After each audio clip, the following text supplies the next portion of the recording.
I used to hate taking pictures when I was younger, but now I appreciate it so much. I don't actually know how to share my screen, nor would I do that at this moment. Maybe I don't know. Laziness to, edit this year. I will try. I don't know if I said that last year. This year, eventually, we'll get good at this enough, and we'll pay somebody, or we'll learn. Or we'll find somebody who's kind enough to help me to edit these videos.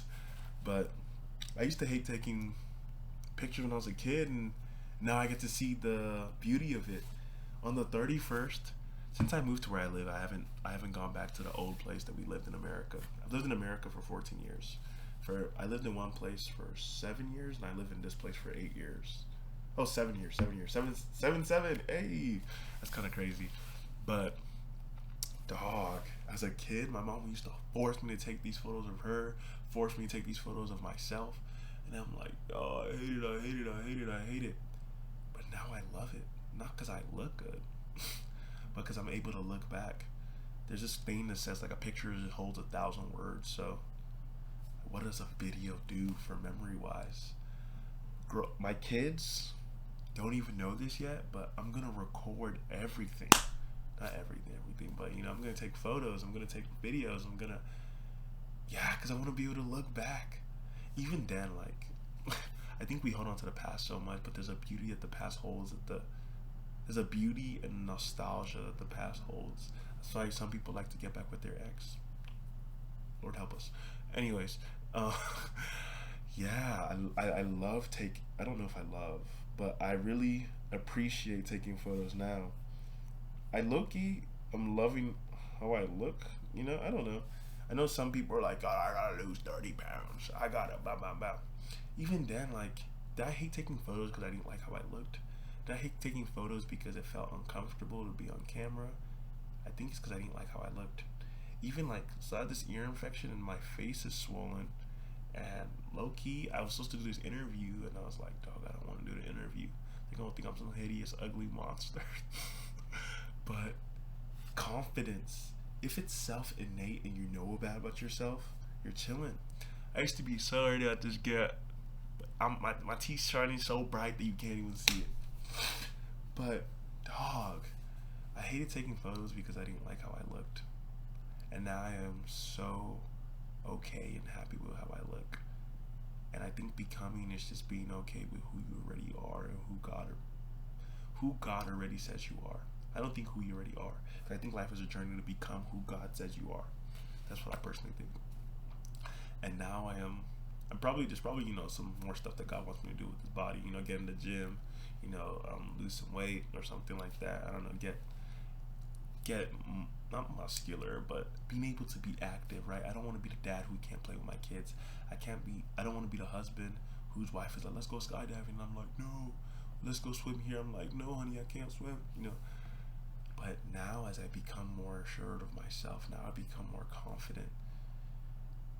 Is confidence built over time? Is confidence built from, doing? Is confidence come within? Is confidence come from faking it until you make it? I don't know. I faked a lot of things until I made it. It helped. Even when it comes to talking to people, I used to be so scared of talking to people, but now I can do without thinking because I've done it so much. And sometimes I just stop thinking and just let myself go and go free to become and free to do. Because I think sometimes I think most of the time we're the one to hold ourselves back. I think I really appreciate my older sister more and more for. She'll probably never see this, so it's okay. So we can dive deep into my heart about my older sister. My older sister is amazing. She loves and pours out and does all these amazing things, and she shows us who to be and who to become, and she's inspiring. And another thing I love with my older sister is that she loves to capture the moment. It can be annoying at times, but you learn to appreciate it. She will take pictures, she will take videos, she will record. I'm like, dog, why are you recording? Why are you taking photos? But then when you look back, you'll be like, yo, I remember this. Not even just, yo, I remember this, but whoa. Yeah, I don't just love my sister because she takes pictures, but I love her for who she is. Don't get it twisted. And I'm gonna tell her I love her after this video, because I don't want to just yap about my sister or not. Anyways, yeah, I didn't like taking photos because I didn't like me, and as I'm growing to like me, I love me. Like whatever my hair does, it's gonna be fire. Cause hair is part of us. It's part of who we become. I can't grow a mustache. I would like a mustache, and that's okay. If Mitchell don't got a mustache, it's okay. I never really cared about the beard stuff. I mean, my dad doesn't have a beard, so I'm like, who the heck cares? But guys be looking cool beards, man. Maybe I could be one of those guys, but it doesn't grow in, and that's okay. Um, what else?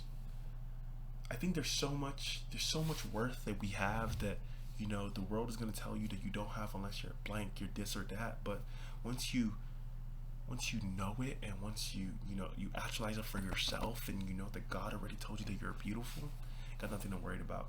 There's this line that Dave says in, what's the song? Oh my gosh, the boy who played the harp, Fairchild. In Fairchild, he's like, how can I let her know that I love her body just the way she is, or I just love her the way she is, right? Whether it be like plastic surgery, whether it be like nose jobs, whether it be like, I mean, I understand like for fixing for the like functionality, but I don't necessarily always understand like cosmetic surgeries just for like the look. But who am I? It's your body. It's you. Do your thing. But I think there's a certain beauty of how you were formed and how you're created. This is coming from a guy who got braces because he didn't like how he was looked and how he was created. But I love my gap. I literally love my gap. I used to shoot water out my gap. And I don't know why I became so insecure about something so dumb. Um, Man, I have no, not glaucoma, God forbid. um, God, whatever the scientific word for man boobs is growing up. And dog, I used to be so embarrassed that I had man boobs. Dog. Some people have man boobs, some people don't. Some people have big butts, some people don't. Some people have big legs, some people don't. Some people have big muscles, some people don't. Like even like when it comes to genetics, some people have calf genetics, some people don't. And that's okay. Love you for you. Dog. Um I can bend the tips of my fingers. For some reason this finger really hurts. But it's okay. That's just part of me. And I think life is a journey of loving and learning about you.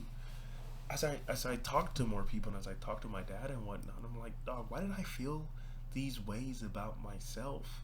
And even as I was having a conversation with my philosophy professor that y'all will eventually get to, hear the conversation. Um, does it come from does it come from self, or does it come from the world? What I mean by that is like, are we insecure because of how we look at ourselves in the mirror, or is it because the world tells us that how we look in the mirror is not good enough? I think it's both.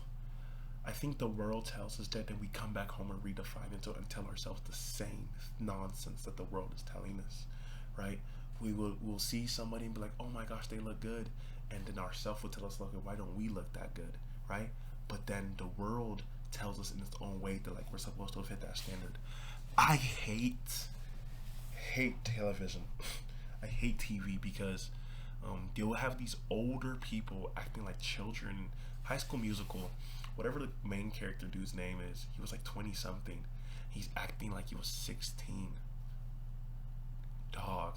They will have these your body's more grown, developed people acting like children and making children feel ugly because they're psychologically comparing themselves to these people who are older than them. Even Disney, dog.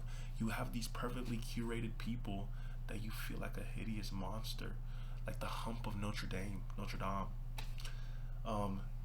Like dog. The first time my face was swollen, my eye was swollen like this. I felt like the hump of Notre Dame. The hump of Notre Dame, and I felt ugly. But because I ascribed ugly as that, and I ascribed beauty as this. Dog, that's so stupid. Yes, there's things that look good. Yes, there's things that look cool, and yes, there's things that don't look as cool. But dog, you are beautiful. Like, dog. Like, I think everybody has had interactions with people who are beautiful, and they don't see themselves the way you see them. But that's all of us. I have this friend. I have several friends. All my friends are beautiful people. All my friends are beautiful people. Like they look great. The bros, the girls, they all look great, my sisters in Christ, my sisters, my family, everybody's beautiful. I personally believe that if you have a conversation with somebody for 2 to 3 hours, you will find beauty in them somehow. And I mean like even physical beauty. I think the physical beauty is enhanced when there's heart beauty. But even then, oh yeah, I have a friend who looks like a freaking model. Yeah, I don't think he watches these videos. He looks like Bad Bunny. That's what people said. I just think he looks better than Bad Bunny. Who cares about Bad Bunny? But not even better than Bad Bunny. I'm not trying to pull Bad Bunny down. See what I did there? I tried to pull Bad Bunny down to uplift my friend. They both look beautiful, and my friend's like, okay, he looks great. I think we come from a culture where we feel like not culture, but some of us feel like we have to uplift. For us to uplift, we have to pull down. Like I have to drag you down so I can climb to the same stairs. But actually, how about you help me climb by pulling me up, and I also climb by pulling myself up. And that's actually how we become actualized. That's actually how we love ourselves. You know, I'm so blessed. I'm so blessed. Growing up, my dad used to. I get so emotional when I talk about my dad. Love my dad, man. Love my dad, man. There's so many ways I don't think I appreciate my dad enough growing up, and even now, and there's a lot of things I need to do, dog. Growing up, my dad used to sit me down on his bed, and he would have these conversations with me. Then after the conversation, he would just tell me how much he loves me and loves me and loves me and loves me. And it'd be like the few times I would hear how much, not few times, but my parents are not the love. I mean, the American family TV will make you feel like your parents don't love you, even though they provide and do all these amazing things on TV, or with your, no offense to white people. But white people, they'd be like, love you, whatever it is. But that word's so overused that whenever you don't hear that word, you think that you're not loved for some dumb reason. This is jumping and jumping. This is beautiful. Dog, my parents love me. I am loved. Not because they provide, but because of who they are. Because they sit me down, they show me conversation, they cook, they clean, they care for me, they do all these amazing things, and they show how much I am loved. And we have this perverted idea that we are not loved because they don't do X, Y, and Z. I feel for parents, dog. And the system of this world is so stupid. Because even if someone does X, Y, and Z, we'll be so upset why they did not do A, B, and C. It's so dumb. Dog. Yes. Oh, okay. Whoa. Somebody I know, they told me this a couple years ago. If God gave you somebody that loved you in every condition, it wouldn't make. If God gave you somebody that loved you in every condition, it wouldn't show how unconditional God's love is. Something like that. I'm butchering it. Forgive me. They might never see this, but it's okay. We are so loved, yet we look to be loved in X, Y, and Z. Even love languages are beautiful and stupid at the same time, because yes, there's quality time, there's physical touch, there's words of affirmation, there is acts of service. Doesn't matter, whatever all they are. But if these are your love languages, and I don't love you in those love languages, does it mean I don't love you? No, of course it means I still love you.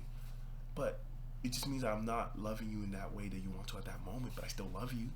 And I think that we get so wrapped up in so many dumb stuff that doesn't matter. It does matter at the same time, because it matters to our heart. But the system of this world, like my jacket, if I walked around like this, and maybe actually, if I walked around like this, maybe you would assume I'm homeless. Or maybe you would assume my clothes are hard. I just think they look like regular clothes. Who knows? Who cares? But there's these metrics and these ways that we see people that is right and wrong. Everybody has bias. I'm not trying to say anything about bias, but how we see people, how we see ourselves matters so much. I can say if we see everybody like, they are beautiful and made by God, it would make the world a better place. But it's so hard sometimes. It's so hard sometimes. Because everybody is beautiful and made by God, and yet we do good and bad things, right? Like, hurt people hurt people. Hurt people have hurt me, and I've been hurt, and I've also hurt people. So I am hurt people who hurt people. So, wow. It's so interesting that we don't see ourselves the way God sees us. It's so interesting we don't see ourselves the way our parents see us, and even that is a blessing. Because as I was talking, because again, expectations, right? If expectations are not communicated, it will not always work, right? Your parents see you as this amazing, loving child, right? Your parents are still gonna love you even if you don't, meet all their expectations. And if you met ever your parents' expectations, they'll love you still. But even then, that's not always you. You know what I'm saying?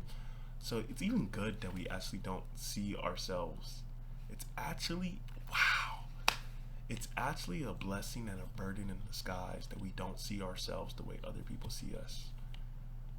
It's a blessing because the negatives in how people see us sometimes that we don't see it, so we do not become that idea that we, oh, you're a this, you're a that, right? I remember my friend told me that his teacher told him growing up, you're gonna be nothing but a crackhead and useless, and he's not a crackhead, and he's definitely not useless.